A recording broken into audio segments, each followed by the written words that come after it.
What's going on, guys? Welcome back to a brand new video. So today we have the official season 4 roadmap and the entire blog post is here. It says right here, Call of Duty Black Ops 6 and Warzone season 4 full intel revealed. They talked about an unlikely alliance and pretty much the same exact things that we talked about in yesterday's. This is an image just showcasing a bunch of different images and things like that. And then you scroll down, this is the actual roadmap. So the entire thing here, I'm going to make it a little bit bigger so you can see exactly what's going on here. But this is like the full key artwork and the entire marketing showcasing the maps, the brand new updates, zombies, weapon updates, changes, things like that. It says right here, the multiplayer content that we have. So first off, we have shut down a brand new launch map, and this is brand new. It's core, it's 6v6 as well. It is a small sized map. So this is the photo that they have provided of this in the different angles, and this is basically it says, before breaking out Stitch, Adler and the team first need to cut off the power in the Black Site prison, bringing them to a hydroelectric plant built on the rugged volcanic terrain of Iceland. So I guess it's just outside of like that Camp Zeta location to where they had to start pretty much everything. And then they provided another image of what it looks like. Then the next map that we have is the actual prison location, and this one is called Fugitive. So it's brand new core, 6v6, medium size, deployed to a secret CIA black site in a remote part of Iceland, the very location where Stitch has been in prison until Adler brings him in, an unlikely ally for an urgent operation. So that's the photo that we have, and then another photo of the map being showcased. The next map that we have, this one is called Blitz. So it's available at launch. It's brand new, strike, 6v6 and 2v2, and it is a small sized map. So it looks like you have access to the bridge up top and then under it. So like there's like caves or not caves, but like small entrances under the bridge that you can go through and fight. So it definitely is a weird map compared to some of the other Call of Duty maps that we've seen, but they typically do that with the smaller strike maps. And then they provided another photo to showcase that. And then there's another map coming in called Eclipse. This comes in the mid-season update. It is a brand new map. It is strike, 6v6 and 2v2, and it is also small scaled, so like within like a nightclub or something like that. And it looks like it's just one big room. There's hide and take cover in. I think maybe there's like a second area off to the back, so where you can spawn in behind like the DJ booth and stuff like that. But they also did provide another photo of what that location looks like. And then the next map, this is the remastered Fringe. So mid-season remaster core, 6v6, and it is medium size. It looks almost exactly the same as the old version. Change it up, and I guess they made it more of like the 1990s instead of like futuristic like BO3 probably would have had it. But you have like the same spots, everything is pretty much exactly the same, so that's pretty sick. And then they also provided another photo so you can see what's going on. It doesn't look like you're able to, like, there's no ladder or anything added to that barn window, so you can't directly get in through there from what it seems like. And then they go on to the modes that we have. So they said the first half of season 4 brings 2 exciting multiplayer modes, team elimination and one in the chamber in the mid-season update. So team elimination available at launch. In this twist on kill confirmed, 2 teams are given a limited amount of lives each round as they fight to be the last surviving team. Players drop a dog tag on death that can be picked up by the enemy to confirm the kill or by a teammate to deny the opposing team. And then we have one in the chamber. This was pretty obvious, says another Black Ops fan favorite mode returns as one in the chamber shows up in season 4. And basically, yeah, that's how you have to get eliminations. And then we also have Party Ops, which comes in the mid-season update. They said, get the party started with a new LTM arriving later in the season. Compete in randomized set of party-themed minigames. The player with the highest score at the end of the match will win it all. And then additional gameplay content. The Grim Reaper score streak is back. So this is the photo that they provided to score streak of 725. It's lethal. It's going to be available in season, so sometime during like an event as an event reward or something like that. And it's basically a powerful semi-automatic launcher that can fire up to 4 rockets in one load. And then it looks like they're showcasing a new operator here.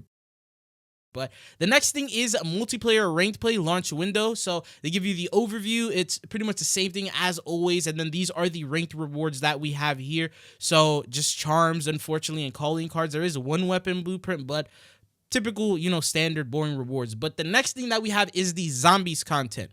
Grief mode is officially back and available at launch. So as we've talked about before, it is going to be in 4v4 competitive mode where two teams outwit and outlast each other, capture zones to debuff enemies, no damage against other players, respawns every third round. Availability on Liberty Falls Terminus, Citadel de Mor, the Tomb, and Shattered Veil. Restricted are Wonder Weapons, Gobblegums, Exit Strategy, Idle Eyes, Wonder Bar, Timeout, and Flavor Hex, the Season 4 Gobblegums. They said Nasi says BO2, Grief returns to Zombies' fan favorite mode, pits two teams of 4 against each other, with both sides vying to out-survive the other. As the battle lines are drawn between Sam and director Richtofen, each team pledges their support to one of these rivals at the start of a match, subsequently receiving handler comm support from one of them throughout the ensuing chaos. Then it says indirect PvP combat. This action is almost immediate as both teams drop into either side of the same Grief arena within chosen zombies map. The indirect PvP combat comes into effect. The two teams of 4 players can outright kill members of the enemy team, but can interact with them by body blocking or slowing them down by using melee or bullet-based weapons or projectiles. Victory condition: the winning team is the one that manages to grief their rivals into being killed or entering a down state. As long as one or more team members are upright, the match will continue. The action is constant. Can we get incredibly chaotic due in part to your proximity to your opponents and hordes of undead encroaching on your team, thanks to the arena being a subsection of the main zombies map. These are known as grief arenas. Within a grief arena are a variety of features and open environment, so they're clearly defined areas where critical doors have already been opened and the power will already have been turned on. All their door buys are inactive. Player respawning: any team members that are down, provided one or more of their teammates are still alive, can be revived. Join in progression: any player not in the game can join up to round 10 has been completed and has a small grace period to orient themselves before they're swarmed by zombies. Essence is salvage. Unlike its standard playlist, salvage picks up in Grief are worth 100 salvage, visible to all players, and can only be picked up by the first player to grab it. Zombies: rounds will progress faster than usual and the amount of zombies per round has been increased to account for 8 players. All undead entities except for bosses are to be expected. If players fail to kill the zombies, the round will turn. Core mechanics: the arsenal, pack-a-punch, mystery box, crafting table, perk, gobblegum machine, and all that stuff is armor wall buys and Der Wonder Fizz machines are available in a Grief arena where they normally reside or in a new location if they don't normally exit in this portion of their respective maps. Note, while the current gobblegum restrictions are in place to keep matches dynamic yet balanced, additional restrictions may be made in the future as the developers keep an eye on the game balance. And then the last one, capture zones. Appearing at a regular cadence during a match, there are smaller areas within Grief arena where players are required to stand and earn specific types of kills to trigger a grief on the opposing team. So basically, plan A, survive. Plan B, capture zones, and this is the photo that they have provided of that, as you see here. And then they said, keep your team upright, focus. And basically, the entire blog talks about grief, what it is. It's like, see, what is a grief? It's temporary debuff, penalty, or negative gameplay mechanic that you can inflict on the rival team, which they already explained. Available Grief Arena. So there's 11 arenas: Liberty Falls Arena 1 and 2, Terminus Arena 1 and 2, and these are the locations for them. Citadel de Mor Arena, Courtyard, Rampart, Entrance Hall. And then, yeah, just following that, these are like all the different arena plays, just different parts of existing locations that we already have. And then new challenges and limited time mode. So Dark Ops challenges launch. A mysterious new set of hidden calling cards and boundless amounts of XP are available at the start of season 4, thanks to a fresh drop of Zombies Dark Ops challenges. Who knows, maybe there's even one for Grief. All further information is redacted. New LTM starting room mid-season, inspired by the starting room in the classic Moon Zombies map. Drop in with up to 3 of the zombies crew into a more straightforward but challenging experience where you're locked into the first zone of the map. Raptor 1 is gone and those undead hordes are only getting stronger, but all the doors in the initial zones are unlocked. Survive to the highest round you can. And then new LTM Abomination Challenge. Enter a warped version of Liberty Falls during this new mid-season event and hunt down an ultra-powered up Abomination. Perhaps it's wise to bring backup. And then new gameplay content and gobblegums. So first off, new ammo mod. We have Shatter Blast. This is the photo that they have provided. Basically, what you see is going on with the zombies right here. They said bullets deal explosive damage. Each bullet has a chance to create an explosion that destroys armor. And then these are the different types of augments. So we have a big game. Shatter Blast can be used against elite enemies. Expect an impressive size explosion. Blast chain on explosion. 3 additional explosions occur in rapid succession. Blast repair: for every enemy that its armor is destroyed by Shatter Blast, armor health will be restored for the player. And then the minor. Blast Zone, increase the size of the explosion. Blast Boost, increase the explosion damage. Blast Wave, normal enemies are knocked down by the explosion. And then we have new Gobblegums. So Explosive Flourish Epic. Reloading your weapon creates an explosion around you. Gobblegums last 2 minutes. Flavor Hex Legendary activates a random Ultra Gobblegum. Rain Burps, Whimsical, Zombies Killed, Belt Sparkling, Rainbow Bubbles, last 3 minutes. Then they said additional support, the Grim Reaper is also going to be available for 2,000 salvage. And now we jump into the Warzone side of things. This is the key artwork that we have here that showcases Adler as well as Stitch. And then it says new point of interest, the Overlook. Verdansk downtown launch. Dominate foes with a gigantic new skyscraper. Point of interest available to operators within the vicinity of downtown. The old tenement blocks Burger Town and SKN Com Tower have been demolished. The construction crews are finalizing a sprawling skyscraper that dominates the landscapes. Look for the full recon tour below. So it says right here, the Overlook. These are the images that they have provided. And it's just like a construction area being worked on within downtown, as they have mentioned. And then here's more photos of that. Then they showcase just right now it's basically just under construction. Obviously within like maybe mid-season or something like that, it'll end up finishing. And then this is the perimeter around it, so it's just showcasing that, you know, construction, dirt, it's the areas are closed off, things like that. And yeah, so it's like just this major area that got the POI change. And then it says ground level restaurants, so they've also added some restaurants here to this place. Then north and south cranes, they've also added cranes, and you can actually, you know, interact and go up them, very similar to how we saw it with I believe it was a Years Extend, if you guys remember. And then we also have the zip lines and additional rooftop cover that you're able to move through the map with additional photos. The Overlook, they showcase inside of it.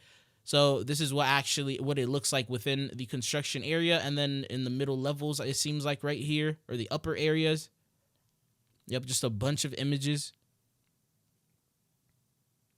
And then it says Season 4 modes. As was the usual, Battle Royale Resurgence playlist across Verdansk and Rebirth Island. Major modes, Clash and Battle Royale rank play return to the game. So Clash LTM, 104 players, 52v52, 15-minute matches. This was a previous leak that we saw. Team Deathmatch Chaos is back in Warzone. First introduced in Warzone during Season 5 of Black Ops Cold War back in 2021. This is a revamped version of the original Rumble mode. Clash is back bigger than ever and now includes some impressive game-changing equipment and power-ups only available in this mode. So win condition is by scoring, and it says this action-packed team-based mode takes place in and around specific POIs within Verdansk. Pitch 2 teams against each other, so 52 players each, and then scoring 1 point per team elimination, 2 points per elimination with double down power up, 5 points, and then 10 points and 10 points with these. And then the availability location is either in Quarry, Boneyard, Farmland, or Promenade. Available vehicles, so you have the Heli, Cargo Truck, LTV, and the Polaris. Available contracts, Scavenger, Search and Destroy, and a Recon. And then they said in-match events and domination points. And then they said during a Clash match, expect several in-match events to occur. So domination points, bonus points, crates, Clash Fire Cell, Clash Crates, and Power Surge. Domination points event, up to 3 single capture Dom points appear on the map. Bonus point crate, a cargo plane flies in and then brings you pretty much 10 team points. And then Flash Fire Cell event, for the next 2 minutes, all players can take advantage of a fire cell's 2 portable buy stations are dropped into the backfield of each team. Cash crates, capture 1 or more of the 3 cash crates that drop during this event, also nets 10 team points. And then Power Surge event, for the next 2 minutes, there's an increased drop rate of power-ups. And then the mode gameplay features, so you could purchase these items, armor plate $500, munition box, and then so forth. And then new field upgrades, you have the door barricade, control access points easily during the mid or close quarter combat scenarios. You also have new kill streak, the hand cannon available within there. SAM turrets are going to be available, the train will be there, and then the UAV towers and stuff like that. So it says Clash mode power-ups. Hunter red aura highlights enemies and allies in red and blue respectively. Speed boost prevents all fall damage and provides 20% boost. Regeneration aura, green aura refills your health and armor at roughly 20% per second.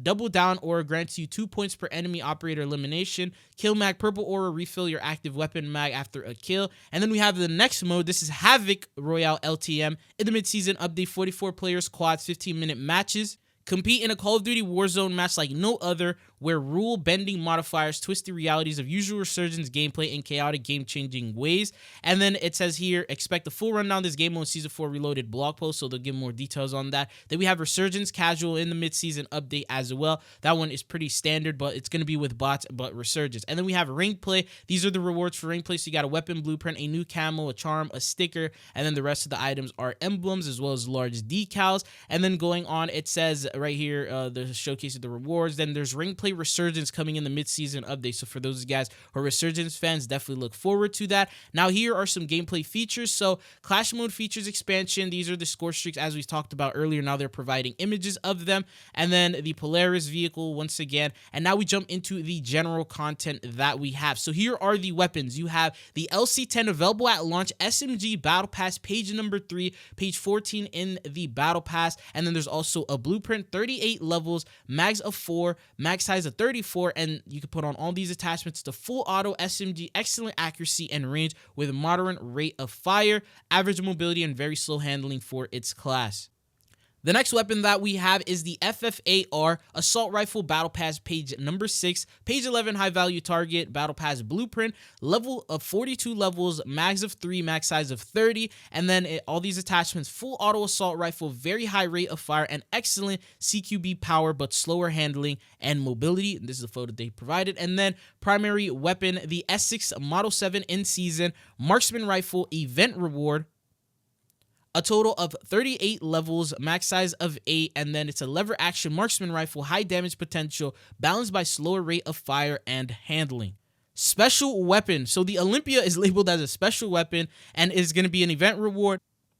A total of 30 levels, a mag of 2 bullets each, and then total of 8 bullets, and then yeah, so you need to be level 30. And then also this is a double barrel shotgun, very high damage and respective range, but requires frequent reloading. I'm guessing that's why they made it a special. And then new melee weapon, so mid-season melee event reward, the pickaxe, total of 30 levels, 1 hit, 1 kill, medium attack speed, and then short range. And then yeah, so new special weapon attachments, we have the G-Grip launch SMGs except the PP-19 assault rifles battle pass, page number 7, vertical foregrip with integrated laser for improving fire stability, horizontal recoil control, and tightened spread when transitioning between hip fire and aiming down sight. Beam blue blocks laser attachments. Then you have the Strider .22 3-round burst mod. It converts the Strider 22 into a 3-round burst, drastically improving the fire rate and maintains a manageable gun kick, but alters the weapon's damage profile. Then we have the SVD full auto mod, converts the SVD from a semi-auto to a full auto functionality, ramping up the speed to your damage output